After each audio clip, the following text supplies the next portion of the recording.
Welcome to McKesson's third quarter fiscal 2025 earnings conference call. Please be advised that today's conference is being recorded. At this time, I'd like to turn the call over to Rachel Rodriguez, VP of Investor Relations. Please go ahead. Thank you, Operator. Good afternoon, and welcome everyone to McKesson's third quarter fiscal 2025 earnings call. Today, I'm joined by Brian Tyler, our Chief Executive Officer, and Britt Vitalone, our Chief Financial Officer. Brian will lead off, followed by Britt, and then we will move to a question and answer session. Today's discussion will include forward-looking statements such as forecasts about McKesson's operations and future results. Please refer to the cautionary statements in today's earnings release and presentation slides available on our website at investor.mckesson.com and to the risk factors section of our most recent annual report and other SEC filings for additional information concerning risk factors that could cause our actual results to differ from those in our forward-looking statements. Information about non-GAAP financial measures that we will discuss during this webcast, including reconciliation of those measures to GAAP results, can be found in today's earnings release and presentation slides. The presentation slides also include a summary of our results for the quarter and updated guidance. With that, let me turn it over to Brian. Thank you, Rachel, and good afternoon, everybody. Thanks for joining the call. Earlier today, McKesson reported strong third quarter results, delivering another quarter of double-digit growth in operating profit. Our team executed against our company priorities with focus and unwavering dedication. Thanks to their commitment, we are expanding our differentiated capabilities, driving operational efficiencies, and creating real value for our partners and shareholders. Yesterday, we were excited to announce the signing to acquire a controlling interest in Prism Vision, which is a provider of general ophthalmology and retina management services. This marks an important step as we continue to enhance our specialty services platform and capabilities. I'll share additional details about the transaction a little later in my comments. But let's move on to the third quarter results. During the quarter, revenue grew 18% to $95.3 billion. And adjusted operating profit grew 16% to $1.5 billion. Adjusted operating profit grew across all segments, led by strong double-digit growth in U.S. Pharmaceutical and Prescription Technology Solutions segments. In the Medical Surgical, growth was lower than anticipated, primarily driven by the late start of a softer illness season.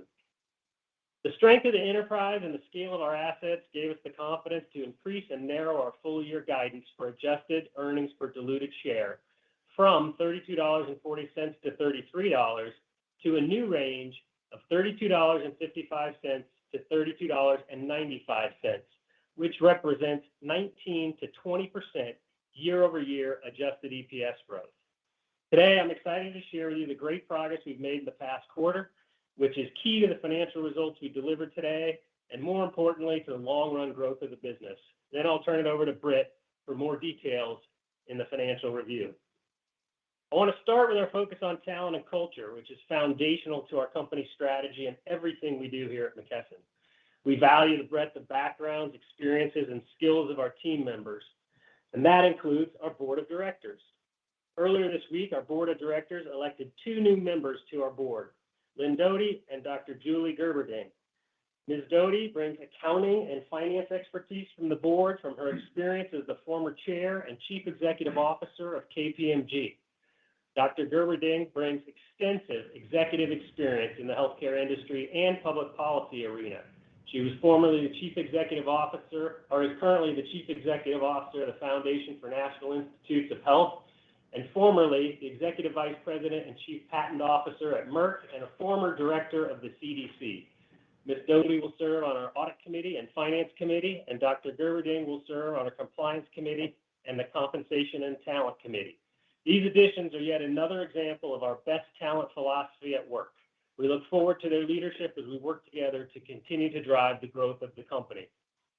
Let's move on to our second priority, that's strengthening the distribution capabilities and performance in North America. Within the U.S. Pharmaceutical segment, the utilization trends remain stable, leading to solid volume growth in the underlying business. The strong performance in the quarter is underpinned by our scaled distribution capabilities across multiple therapeutic areas and our ability to provide exceptional services to our customers. One of the channels we serve is community pharmacies, which play a critical role in bringing accessible care to patients. Recently, we launched a strategic initiative to help protect critical pharmacy services and to elevate the pharmacy profession.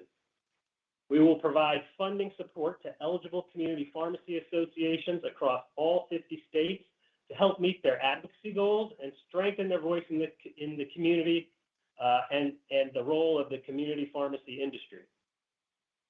Within the medical surgical segment, we've strategically positioned this business to be focused on the alternate site markets. One of the market dynamics that impacts this segment is the annual illness, flu, or respiratory season.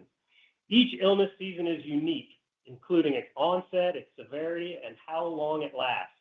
During the quarter, we observed lower than anticipated volumes related to the illness season, which impacted the third quarter results. Market data shows that the number of flu-like illness cases was lower than the average of the last 5 non-COVID years and below the prior season. The softer illness season impacted the demand of seasonal vaccines, illness testing, and foot traffic in primary care sites. This development, coupled with the general market weakness in the primary care channel we've called out for the prior 2 previous quarters, posed a challenging market backdrop for the segment. Despite the impact of the market trends, we remain confident in our strategy in the alternate site market and the strength of the underlying business. We continue to take immediate and effective actions to better align our service model and capabilities with our customer needs and the market demand. In the past quarter, we made important progress in the business rationalization initiatives that were previously announced. Thanks to the focus from our team, we're on track to complete the rationalization plan by the first half of fiscal 2026 and deliver meaningful savings as expected. Moving on to our 2 strategic growth pillars, oncology and biopharma services platforms. Over the years, we've continually invested and expanded our oncology assets in alignment with our stated strategy. The oncology market continues to be the largest growing therapeutic category and is one reason we continue to invest in this area.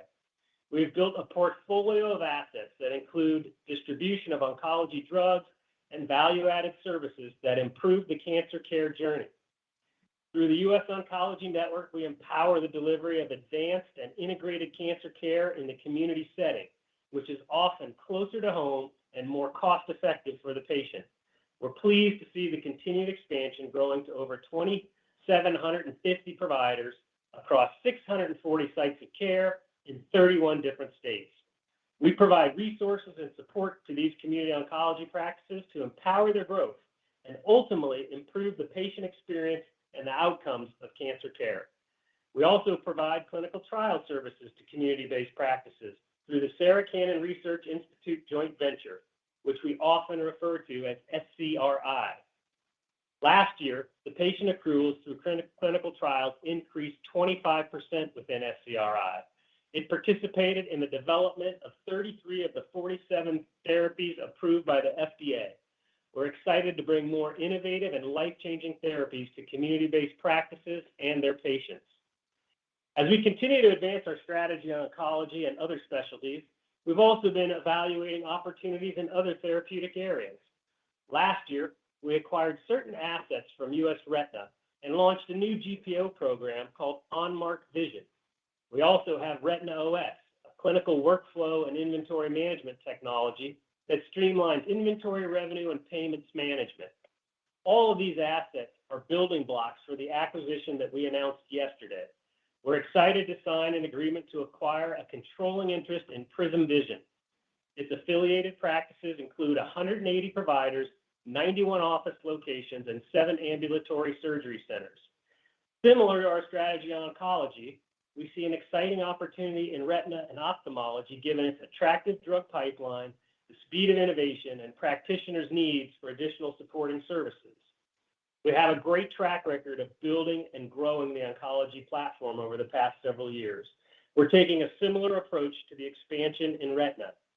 We are strategic and thoughtful in building these platforms and creating a portfolio of assets that complement each other and reinforce each other.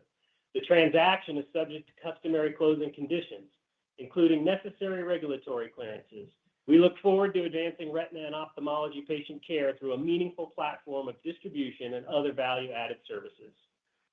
On to our biopharma services platform. We offer a portfolio of solutions that connect biopharma companies, providers, pharmacies, and payers to improve the access, affordability, and adherence of medications. In the third quarter, the Prescription Technology Solutions segment delivered strong performance in line with our expectations. Growth accelerated in the quarter, reflecting strong demand across our product solutions. One of our value-add solutions is prior authorizations, which automate the process and give patients access to their prescriptions faster. But in addition to prior authorizations, we're seeing continued growth from many other solutions. In the fiscal third quarter, we added access and affordability support for pharma brands that span across 30 indications and more than 12 therapeutic areas. We're pleased to support a diversified portfolio of brands with their unique needs and ultimately make these medications more accessible and affordable to providers and patients. Biopharma services is a strategic growth pillar for us, and we continue to invest strategically to support its growth. In the past few quarters, we've updated the user interface of our key customer systems, enhanced the core technical infrastructures, and improved the overall user experience. These updates help us support customers in a more efficient manner as we ramp up the annual verification program in our fiscal fourth quarter. Looking across our business segments, we've built a large and a diversified portfolio of assets. It is part of our continuous practice to assess this portfolio for strategic alignment. In December, we completed the divestiture of the Rexall and Well.ca businesses. This allows us to focus and prioritize investments in other strategic areas. As Canada's largest pharmaceutical distributor, we continue to invest and modernize our distribution network, introducing automation and technology to improve efficiency. We're also growing a set of biopharma solutions that include third-party logistics, patient care services, and data insights. So let me try to sum up the quarter. McKesson delivered strong quarterly results in fiscal 2025. 3 of our 4 business segments grew adjusted operating profit at double-digit rates in the quarter. That represents over 80% of our business growing AOP in double digits and highlights the strong momentum across the enterprise. The fundamentals of our business remain strong, and we're taking strategic actions to enhance our differentiated portfolio, to drive operational efficiencies, and to modernize the enterprise. We're confident in our market positions and pleased with the momentum we're building across the business. Looking ahead, we're focused on delivering a strong finish to fiscal 2025 and driving sustainable long-term growth in the years ahead. With that, I'll hand it over to Britt for some additional insights and comments. Thank you, Brian, and good afternoon. My comments today will refer to our adjusted results. We'll start with consolidated results, followed by a review at the segment level, and conclude with an update on our full-year fiscal 25 outlook. We reported another strong quarter with notable momentum across the enterprise. We're pleased to report record quarterly revenue and operating profit, including year-over-year operating profit growth in each segment. These results demonstrate the remarkable breadth of McKesson's products and services and reflect the focus and execution against our company priorities. Consolidated revenues increased 18% to $95.3 billion, led by growth in the U.S. Pharmaceutical segment due to increased prescription volumes from retail national account customers and growth in the distribution of specialty products, including higher volumes in oncology and specialty provider settings. Gross profit was $3.3 billion, an increase of 7%, primarily a result of specialty distribution and provider growth within the U.S. Pharmaceutical segment, and growth in the Prescription Technology Solutions segment, driven by our access and affordability solutions. Operating expenses increased 2% to $1.9 billion, driven by higher expenses to support growth in the U.S. Pharmaceutical segment. We're pleased with the focus on driving a lower operating cost structure, implementing efficiencies through automation and data capabilities, and delivering insights to improve our operations, products, and service offerings. This is reflected in the operating expense to gross profit ratio, which improved over 250 basis points as compared to the prior year. Operating profit was $1.5 billion, an increase of 16%. Year-over-year results benefited from growth across all segments. Interest expense was $62 million, an increase over the prior year, resulting from higher average balances of our loan portfolio during the quarter. The effective tax rate was 23.9% compared to 10.6% in the prior year. This rate was in line with the guidance provided at recent investor industry conferences. Third quarter diluted weighted average shares outstanding was 126.6 million, a decrease of 5%. And third quarter earnings per diluted share increased 4% to $8.03. Year-over-year growth was driven by strong operational performance and a lower share count, partially offset by a higher tax rate resulting from discrete items in the quarter. Turning to third quarter segment results, which can be found on slides 8 through 12, and starting with our U.S. Pharmaceutical segment. Revenues were $87.1 billion, an increase of 19%. Revenue growth was led by higher volumes from retail national account customers, growth from specialty product distribution, including higher volumes from oncology and specialty provider settings, and partially offset by the anticipated decline of certain brand volumes due to formulary changes by a retail national account customer beginning in our fiscal 2025 first quarter. Revenues from GLP-1 medications were $10.9 billion in the quarter, an increase of approximately $3.4 billion, or 45%, when compared to the prior year. We anticipate continued GLP-1 medication growth year over year, however, with variability from quarter to quarter. Operating profit increased 14% to $944 million, driven by growth in the distribution of specialty products to health systems and specialty providers, the onboarding of a new strategic customer, and growth in our differentiated oncology platform, partially offset by expected lower distribution volumes of COVID-19 vaccines as compared to the prior year. In the Prescription Technology Solutions segment, organic and new program growth across our access and affordability solutions led to strong growth compared to the prior year. Revenues increased 14% to $1.4 billion, and operating profit increased 22% to $235 million. Third quarter results reflect increased prescription transaction volumes, which drove higher demand for our access solutions, including prior authorization services for GLP-1 medications and growth in our third-party logistics business. Year-over-year growth was also supported by increased sales to new customers and programs across our access and affordability solutions. Turning to Medical Surgical Solutions. As Brian mentioned earlier in his remarks, we observed lower than anticipated volumes due to less demand for illness season products. As we've previously discussed, each illness season is unique, and the timing and severity level of each illness season can drive variability from quarter to quarter. Through the fiscal third quarter, this illness season had lower severity levels compared to prior years and lower than our expectations, impacting foot traffic in the primary care settings that we serve.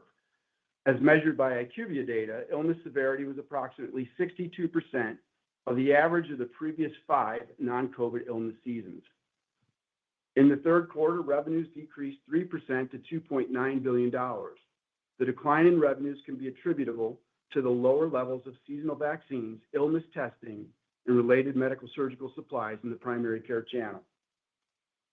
Operating profit increased 4% to $294 million, driven by operational efficiencies from the cost optimization initiative that we announced in Q1, and growth in the extended care business.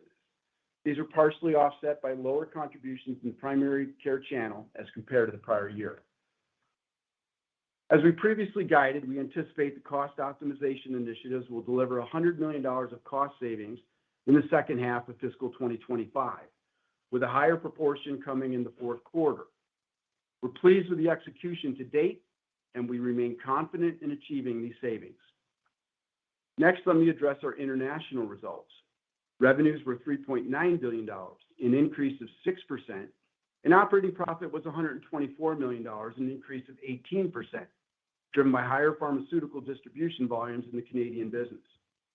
Operating profit included $19 million, or 11 cents of earnings accretion, resulting from the held-for-sale accounting related to the sale of our Canada-based Rexall and Well.ca businesses, which was completed on December 30th of 2024. Wrapping up our segment review with corporate. Corporate expenses were $134 million, which included a pre-tax gain of $6 million, or 4 cents per share, related to equity investments within the McKesson Ventures portfolio, compared to pre-tax losses of $8 million or 5 cents per share in the third quarter of fiscal 2024. Let me turn to cash and capital deployment, which can be found on slide 13. We ended the quarter with $1.1 billion in cash and cash equivalents. During the quarter, we had negative free cash flow of $2.6 billion. Timing, including the day of the week that the quarter ended on, led to approximately $2 billion of cash shifting from our fiscal third quarter to our fiscal fourth quarter. This does not impact our full-year free cash flow guidance. Additionally, free cash flow included $196 million of capital expenditures, primarily related to investments in new and existing distribution centers, as well as investments in technology, data, and analytics to support our growth priorities. In the third quarter, we returned $919 million of cash to shareholders, which included $827 million of share repurchases at an average price of $537 per share, and we made $92 million in dividend payments. Now let me discuss our updated fiscal 2025 outlook. As a result of our third quarter performance and the confidence that we have in the outlook for the remainder of the year, we're raising and narrowing our guidance range for fiscal 2025 adjusted earnings per diluted share to $32.55 to $32.95. Our strategy continues to yield exceptional results, led by the growing and differentiated oncology and biopharma services platforms, supported by a foundation centered on a strong core of distribution assets. In the U.S. Pharmaceutical segment, our core pharmaceutical distribution operations continue to demonstrate a diversified and strong value proposition to customers. We anticipate revenues to increase 18% to 20% and operating profit to increase 11% to 13%. This updated segment outlook incorporates strong third quarter performance, as well as continued momentum in the core distribution business, including stable utilization trends, performance of our sourcing programs, and continued growth in specialty pharmaceuticals. We continue to be pleased with the strategic partner we announced and onboarded in July. This partnership is a testament to our leading distribution and sourcing capabilities and our strong customer value proposition. We anticipate the strategic partnership will contribute approximately $32 billion of incremental revenue in full-year fiscal 2025, and it's incorporated in the full-year outlook. Our oncology platform is delivering across a range of capabilities, including distribution, practice management, data and analytics, and clinical research. More than 2,750 providers in the U.S. Oncology Network continue to experience solid growth, with same-site visits increasing 6% in the quarter. And yesterday, we announced the signing of a definitive agreement to acquire a controlling interest in Prism Vision Holdings, a premier provider of general ophthalmology and retina management services. This transaction advances McKesson's specialty position and our commitment to improve and expand patient access to quality community care. We intend to develop a leading platform for retinal care, delivering differentiated solutions and value across providers, biopharma partners, and patients. McKesson's long track record of leading practice management and clinical research outcomes with our differentiated oncology platform will allow us to expand our suite of solutions and continue to pursue our purpose of advancing health outcomes for all. McKesson will purchase an 80% ownership interest for approximately $850 million. We anticipate financing the transaction with a mixture of cash and debt. Following completion of the transaction, Prism Vision will be part of McKesson's broad set of specialty solutions.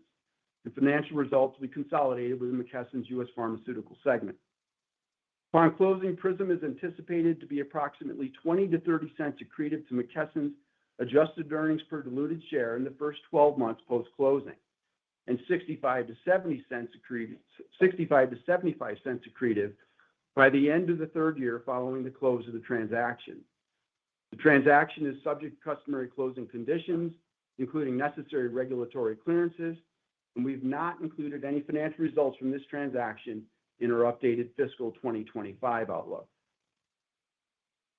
In the Prescription Technology Solutions segment, we anticipate revenues to increase 9 to 12% and operating profit to increase 12 to 15%.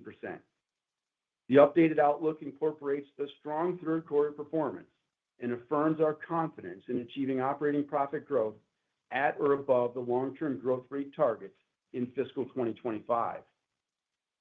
As we've previously communicated, we anticipate revenue and operating profit growth will not be linear and will vary from quarter to quarter, driven by several factors, including the timing and trajectory of new product drug launches, utilization trends, the evolution of a product's program support requirements as it matures, which could result in the shift to other services or a program termination, product delays and supply shortages, payer requirements, including utilization management and formulary strategies, the annual verification programs that we provide for our customers that occur in our fiscal fourth quarter, and the size and timing of investments to support and expand our product portfolio. Moving to Medical Surgical Solutions. During the third quarter, we observed lower than anticipated illness season volumes, including vaccines and testing, and lower volumes in the primary care channel, which negatively impacted third quarter results more than originally anticipated. As a result of third quarter performance and our revised outlook for the remainder of the fiscal year, we now anticipate revenues and operating profit to be roughly flat to the prior year, a result of the weaker than anticipated illness season. Despite these macro challenges, we've made progress toward our previously announced cost optimization initiatives, which have already begun to drive anticipated operational efficiencies in the segment. We continue to anticipate these initiatives will deliver approximately $100 million in cost savings in fiscal 2025, as previously outlined, and will be more heavily weighted toward the fourth quarter. In the international segment, we anticipate revenues to increase 3 to 7% and operating profit to increase 10 to 14%. As I mentioned at the beginning of my remarks, we completed the sale of our Canada-based Rexall and Well.ca businesses at the end of the third quarter. This transaction closed earlier than we had previously anticipated, negatively impacting operating profit guidance, and is the main driver behind the change in guidance for the segment. We also remain committed to exit and fully divest our European business. As a reminder, Norway remains the only operating country in Europe that we've not entered into an agreement to sell, and contributions related to operations in Norway are included in the fiscal 2025 outlook for the segment. We intend to exit Norway as part of the completion of our European exit. Finally, in the corporate segment, we anticipate expenses to be in the range of $480 to $520 million, which incorporates the impact of $6 million of pre-tax gains related to equity investments within the McKesson Ventures portfolio in the third quarter. As a reminder, McKesson Ventures' impact on consolidated financials can be influenced by the performance of each individual investment quarter to quarter, which may result in gains and losses, the timing and magnitude of which can vary for each investment. Moving below the line, we anticipate interest expense to be approximately $255 to $265 million, reflecting higher than anticipated interest expense in the third quarter and anticipated additional borrowing activities driven by the timing of working capital in the fourth quarter. We anticipate income attributable to non-controlling interest to be in the range of $185 to $195 million, owing to the success of ClarusOne's generic sourcing operations. We anticipate the full year effective tax rate will be in the range of approximately 17 to 19%. And turning to cash flow and capital deployment, we remain focused on shareholder value creation, and our disciplined capital deployment approach remains unchanged. It starts with stable and growing free cash flow. For fiscal 2025, we anticipate free cash flow of approximately $4.8 to $5.2 billion. Next, we'll continue to deploy capital to grow the business on strategy. The acquisition of Prism Vision is a good example of this. Secondly, we'll return capital to our shareholders through a growing dividend and value-creating share repurchases. Our guidance includes plans to repurchase approximately $3.2 billion of shares in fiscal 2025. As a result of the share repurchase activity, we estimate weighted average diluted shares outstanding to be approximately 128 million. And finally, we'll maintain a strong balance sheet with stable credit ratings. Wrapping up fiscal 2025 guidance, we anticipate revenue growth of 16 to 18% and operating profit growth of 13 to 15% compared to the prior year. For fiscal 2025, we anticipate earnings per diluted share of $32.55 to $32.95, which represents approximately 19 to 20% growth as compared to fiscal 2024. Before I close, I'd like to share some initial thoughts on fiscal 2026. We anticipate our operating momentum to persist. As Brian mentioned earlier, approximately 80% of the operating profit of the company is growing at double-digit growth rates in fiscal 2025. As a result, we maintain confidence in the long-term adjusted EPS target of 12 to 14% growth. In U.S. Pharmaceutical, there are several positive items that we anticipate will continue to support growth in fiscal 2026. These include the scale and efficiency of our pharmaceutical distribution operations, our leading position in specialty, including the breadth of our oncology platform, the U.S. Oncology Network, GPO Services, Ontada, and the Sarah Cannon Research Institute. The growth of other specialties in areas like retina and ophthalmology, which include the recently announced acquisition of Prism Vision, and our leading generics offerings, including the strength of ClarisOne. We anticipate that the strength we're seeing across the Prescription Technology Solutions segment will continue to benefit from our leading products and capabilities, supported by several factors, which would include stable utilization trends, differentiated access and affordability programs, unmatched connectivity, as our solutions are in the workflow of over 950,000 providers and more than 50,000 pharmacies, and innovative products and services supported by ongoing investments. Our Medical Surgical Solutions segment is well positioned as care continues to move across the alternate site settings. We're confident that the cost optimization actions we've taken will better align our business to the markets and customers that we serve. We'll continue to evaluate the environment as the illness season progresses, as primary care markets continue to stabilize, and the overall impacts from our early cost optimization efforts materialize. Finally, we'll continue to invest in adding capabilities to our North American distribution footprint. These investments include increased capacity, automation, and regulatory excellence capabilities. We are modernizing the enterprise, and we're investing in data and analytics, including the acceleration of several investments in cloud, networking, and infrastructure. We're also accelerating the use of AI to unlock the potential to deliver customer and foundational enhancements. We're using AI to improve the customer experience and improve productivity, including supply chain disruption predictions, forecast accuracy algorithms, and fraud detection. In closing, our third quarter results represent another strong performance, with operating profit growth across all segments, demonstrating remarkable execution against our strategic growth pillars. Through the durability of our business models, the scale and differentiation across our solutions and services, in the investments we're making to modernize and accelerate the enterprise, we're committed to delivering value creation. We're confident in McKesson's bright future. We have leading positions across distribution and biopharma services, driven by our execution and innovative solutions. Before turning to Q&A, I'd like to take a moment to thank Rachel Rodriguez. Rachel's taking a new role on our corporate FP&A team. I'd like to thank Rachel for her positive impact leading investor relations for the past 3.5 years and the partnership with both Brian and me. And I'd like to welcome Jenny Dominguez, who will now be leading the investor relations team. Jenny has a long track record in several leadership positions across our finance teams at McKesson. And with that, let's move to the Q&A session. Thank you. If you would like to signal with questions, please press star one on your touch-tone telephone. If you're joining us today using a speakerphone, please make sure your mute function is turned off to allow your signal to reach our equipment.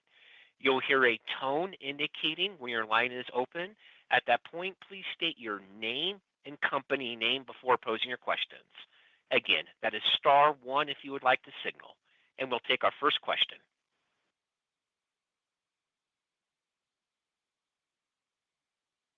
Thank you, Eric Percher from Nephron Research. I appreciate the detail on 25 and early view of 26. Brian and Britt, can I ask you, it sounds like you expect the utilization levels you've seen driving pharma and specialty continue, and the growth rate elevation. How much of that do you attribute to the macro trends versus what is unique about your specialty business? and any areas where we should have concern about the ability to carry on into next year. And then the final piece I'd ask is there any area where IRA is impacting your business today? I'll start, Eric, and thanks for the question. I mean, I think we've seen pretty stable and consistent overall prescription volume in the pharma segment for the last several quarters. Obviously, specialty and oncology in particular has been strong. We've been benefiting from the growth in GLP-1s. But I think as we scan the environment today, other than some quarter-to-quarter volatility in GLP-1s, which could be hard to predict, we think the environment will continue to be sort of, pretty steady and as has been. Obviously, FY25 is playing out very consistent with our expectations. The growth in the U.S. Oncology Network has been solid and is clearly a driver, and our set of differentiated assets there is helping us. We've had 6% same-store patient growth, and then obviously we augment that over the course of the last several years with new practice members joining the U.S. Oncology Network. So I think that has been a position of strength and will continue to be for us. Next question, please. And the next question will come from Kevin Caliendo with UBS. Hi, thanks for taking my question. I guess I just wanted, I'm a little confused on the commentary that you had for fiscal 26. Are you actually sort of blessing that we should take the guidance from 25 and, given the variables that you described for the segments, be comfortable with that you're comfortable with an earnings growth rate of 12 to 14%? And if so, is that inclusive of the deals that you've announced already that haven't closed yet? Kevin, thanks for the question. Let me clarify that. What we wanted to try to do was give you some of the qualitative factors that we see supporting the business this year that we would expect qualitatively will be a part of the algorithm next year. We are giving you the long-term EPS growth rate. We're affirming that at 12 to 14%. We feel comfortable with that. Obviously, as we get to our fourth quarter earnings, we'll give you a more detailed breakdown by each segment. I think qualitatively, a lot of the factors that we see driving the business should be in place next year. We think that will support the long-term adjusted EPS growth rate of 12 to 14%. In terms of the acquisitions, I would just remind you that they're subject to customary regulatory closing conditions and review. We did give you the first 12 months accretion when those deals do close, but obviously they haven't closed. They're still going through the customary regulatory review process, but we feel comfortable in at least providing you the accretion for the first 12 months and then after that. Next question, please. Thank you. And the next question will come from Allen Lutz with Bank of America. Good afternoon, and thanks for taking the questions. One for Britt. 2% operating expense growth in the quarter. That's really strong. As we look at the different segments, there does seem to be some variability by segment. I think you're investing in RxTS, and there's some cost cuts in MedSurg. Can you talk about the big drivers and some of the variability within segments to get to that 2% OpEx growth, and how to think about what's embedded in 4Q and maybe exiting 4Q, how you're thinking about operating expense growth? Thanks. Yeah, thanks for that question, Alan. I think we've talked about this back in November when we had our sell-side update. One of the things that we've really focused on for the last several years is driving operating leverage into the business, and we've seen our ability for us to do that over the last several years, getting operating efficiency in our North American distribution businesses, and clearly focusing on investments to drive better data and analytics, better sourcing, better capabilities from our operations. So we're getting more efficient. We are driving more leverage and more throughput through the organization, but at the same time, investing back in key areas like RxTS, where we're putting investments to play to support additional products and services and capabilities. And you should expect us to continue to do that. So generally speaking, driving great operating leverage through getting efficiencies, automation, some data and analytics capabilities. But we will continue to invest against our growth strategies, RxTS being one of those. Next question, please. And our next question will come from Elizabeth Anderson with Evercore ISI.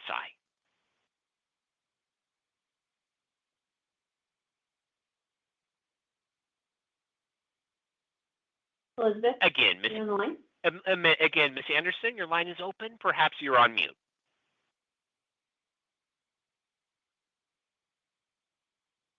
Again, Ms. Anderson, perhaps you're on mute. Oh, absolutely. Our next question will come from Brian Tanquilut with Jefferies. Hey, good afternoon, guys. Hi, good afternoon. Maybe just a quick two-parter.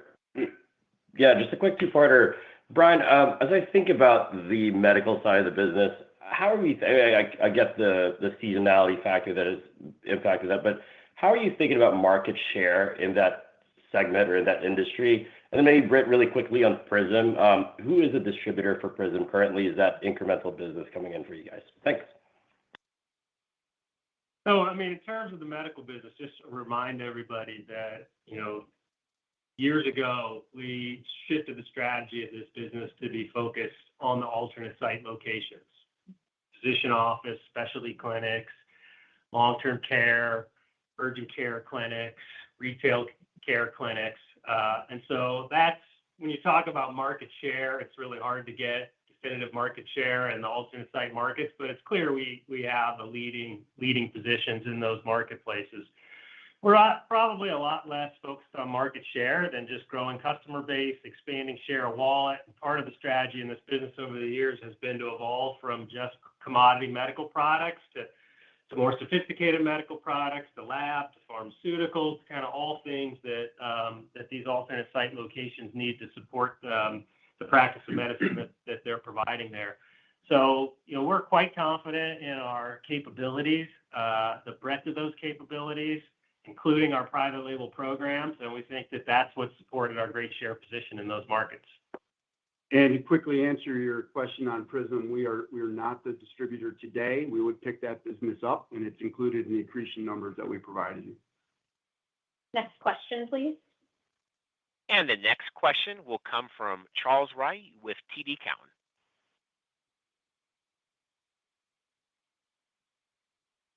Hi, this is Lucas on for Charles. I wanted to ask about. Hi, can you hear me? Yes. Hello? Okay, great. This is Yes, Lucas on we can for hear you. Charles. Wanted to ask about the med-surg segment and kind of the outlook for 26. The midpoint of your implied guide for 4Q implies an exit rate growth rate of about 13 to 14%. I guess, one, how much of this strong growth rate incorporates an uptick in the respiratory illness? We've seen an uptick in flu cases to start the year. And then for fiscal 26, just thinking about the growth rate and the moving pieces there, are we obviously expecting $100 million worth of cost lapping and cost optimization benefit in 26? But also, too, when you guys initiated your guidance last May, you kind of highlighted investments made in the med-surg segment, driving around 2 percentage points worth of growth. So maybe confirm that that's still an ongoing process and that we could potentially lap that in 26. Thanks. Yeah, thanks for your question. I'll make a couple comments here. We've not provided specific guidance for any of our segments at this point for FY26. We have seen a softer flu season and less demand for illness season in general and for those illness season products. We're not making any prediction on the remainder, certainly on next year's illness season. We are pleased with our efforts thus far in the cost optimization initiatives, and we do anticipate that we'll get those $100 million of savings this year. And clearly, we're continuing to work on the business and get it aligned correctly with our customer base and the markets that we serve. And that's something that we'll just continue to focus on. We have seen softer volumes in the primary care channels and settings that we serve, and we'll continue to evaluate that. As I mentioned in my comments, we're going to evaluate the markets and how the illness season plays out for the rest of this year. and continue to evaluate our cost optimization efforts as they materialize through the end of the year. So what I can tell you is that, clearly we are seeing a soft illness season that's impacting other components of our volumes in the primary care channel settings, but we're pleased with the efforts on the cost optimization initiatives this year. Next question, please. Certainly. The next question will come from Lisa Gill with JP Morgan. Thanks very much.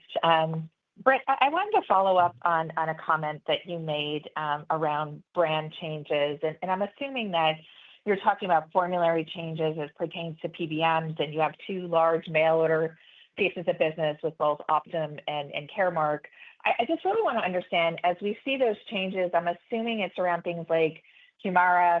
As we move into your fiscal 26 or calendar 25, we're going to have Stelara, where we'll have a biosimilar. So really my question is two things. One, is it that you're calling out that's a revenue impact, but you're still going to distribute the product and, see a potential better margin on that biosimilar?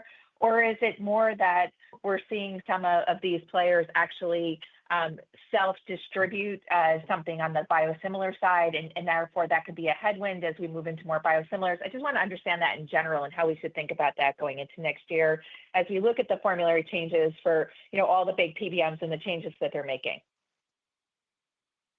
Yeah, thanks for the question, Lisa. This is a very similar comment that I've made in prior quarters this year. This is one particular product that did go biosimilar, and there was a formulary change made by a large retail national customer of ours. It's a revenue issue for us, and all I'm doing is calling that out as a revenue impact in this particular quarter. Not making any comments on other products that may go off brand and go biosimilar.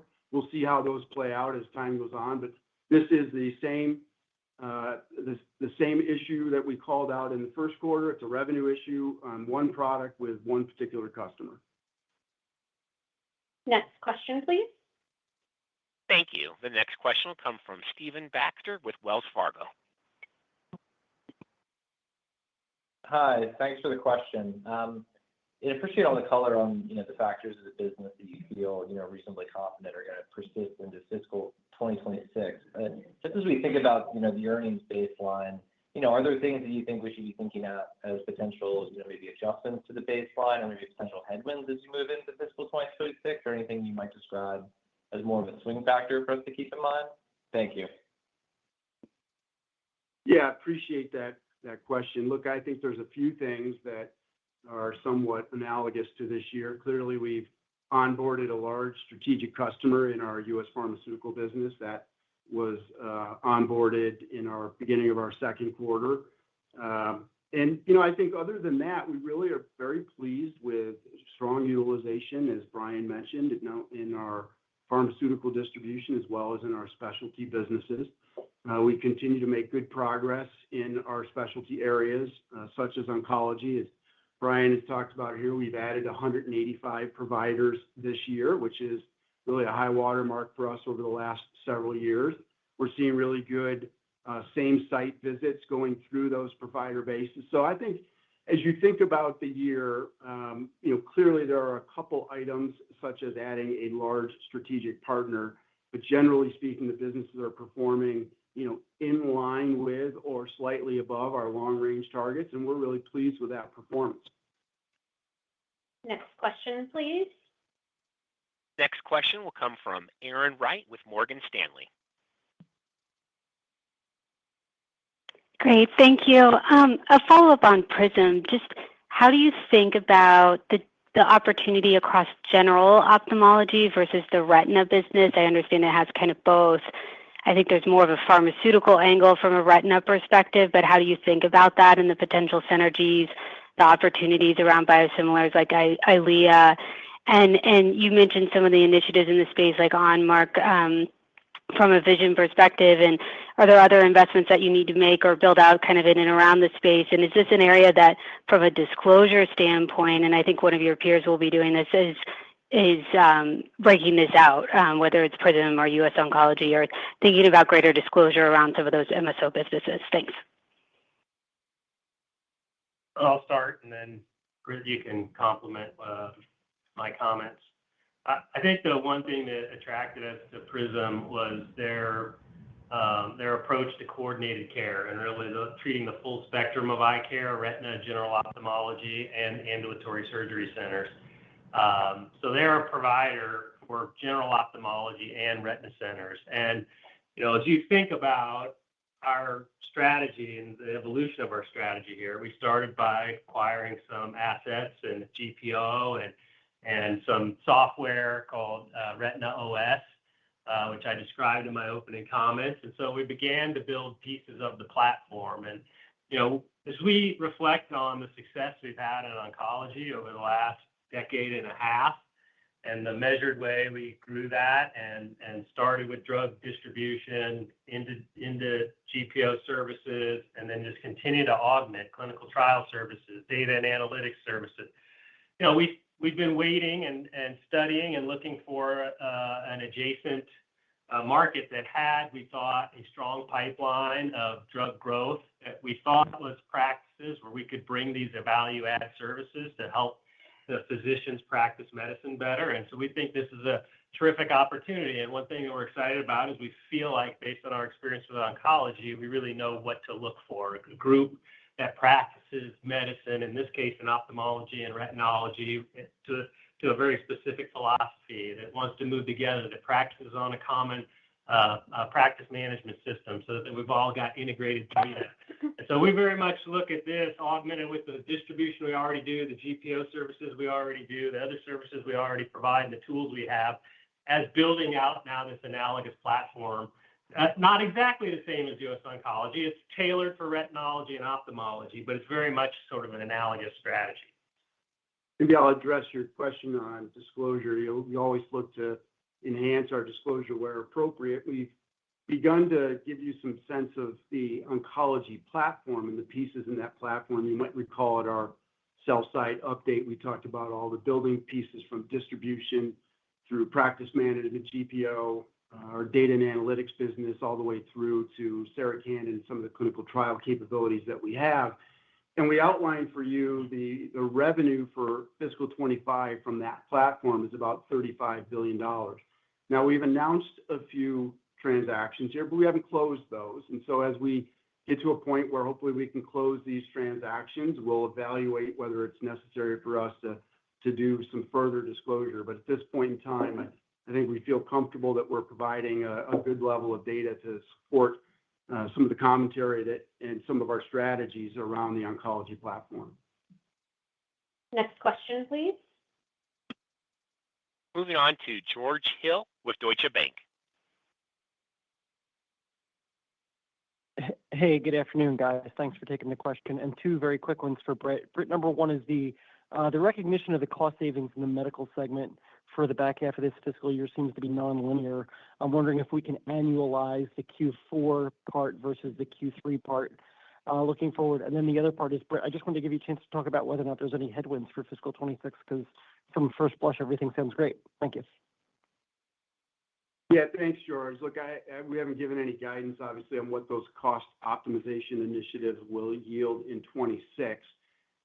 Clearly, we've given you the piece for FY25, and we would expect these to be more than temporary cost savings. So I'll just leave it at that. In terms of headwinds, look, I think we've talked about certainly public policy as a wild card for us. It's not something that we control, but certainly we watch it, and we think that we're well informed in helping educate policymakers.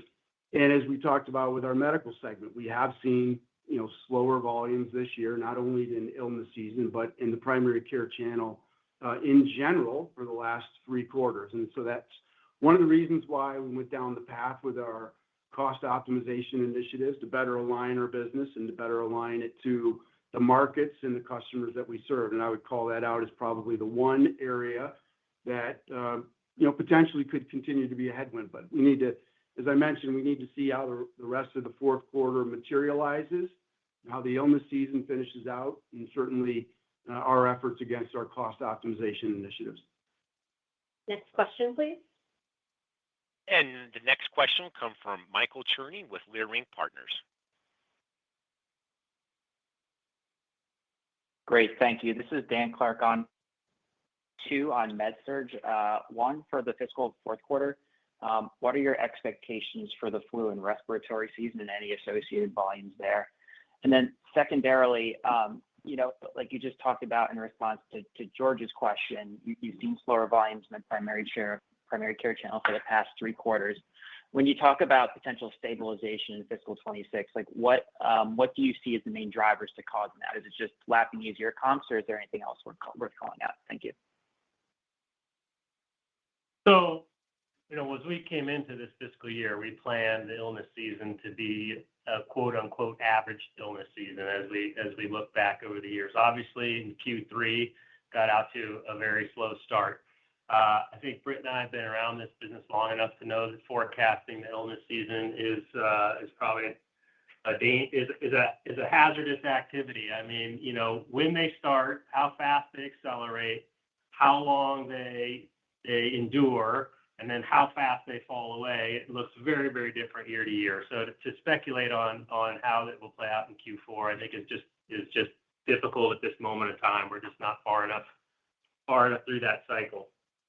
As to the medical surgical business looking forward, we think we have terrific assets positioned in good markets. If you step away from the last few quarters and just think about aging demographics, think about the most convenient sites of care for patients, think about the cost of delivering that care, alternate sites, play right into all 3 of those themes. And the population is only aging. It's only going to need to consume more health over time. So I think we continue to believe we're in the right segments. We've got the right capabilities.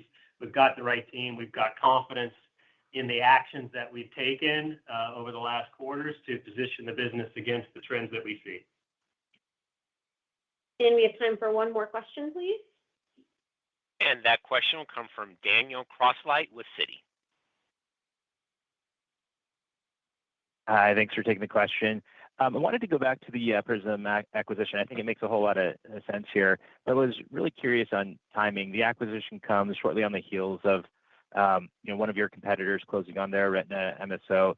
So I was wondering if there's been any change in the oncology or retina ophthalmology markets that makes now a more opportune time to invest in this space. Said another way, has the opportunity on oncology been kind of tapped and now you're hunting in other areas? And then secondly, was curious if you could maybe go into a little bit more detail on what services or what expertise from your oncology platform you can bring to the retina space. Thanks. So certainly want to emphasize that oncology remains one of the central growth pillars for the business. We think we've got decades of experience, terrific assets, a track record over the last 4 or 5 years of growing at very consistency with the scale and the capabilities like Saracen and Ontada. We think our value proposition of those providers just continues to strengthen. And so oncology very much remains a central growth platform for us, not for this year, but into the future as well. In terms of the timing, I can understand the coincidental nature of it. The fact of the matter is, when you do M&A, it takes a willing buyer and a willing seller, and it takes a financial model that works for us. And we maintain a lot of financial discipline through the M&A process. And so as we look at various targets, sometimes we can act on them. Sometimes the conditions don't match. We can't agree on valuation. We don't like the quality of the asset. So what we want to do is be thoughtful, disciplined, stick to our strategy, stick to our financial discipline. And when we can find a transaction that aligns to our strategy and makes sense, leverages our strengths in specialty distribution, leverages the retina GPO we have, leverages the business performance services that we have to support that. This became a perfect fit at the right time, and we could agree on valuation. Okay, well, thank you, everybody. Really appreciate the great questions and you taking the time to join our call. I want to thank Justin, our operator, for facilitating the call. McKesson delivered strong results in our fiscal third quarter. We're really confident in our strategy, and our execution continues to position us for sustainable growth over the long term. I'd be remiss not to thank all of our teammates, our employees, for their focus, for their passion advancing our mission together. I'm proud to be part of your leadership team and excited for what the future holds for all of us. Thanks again, everybody. I hope you have a terrific evening. Thank you for joining today's McKesson FY25 third quarter conference call. You may now disconnect and have a great day.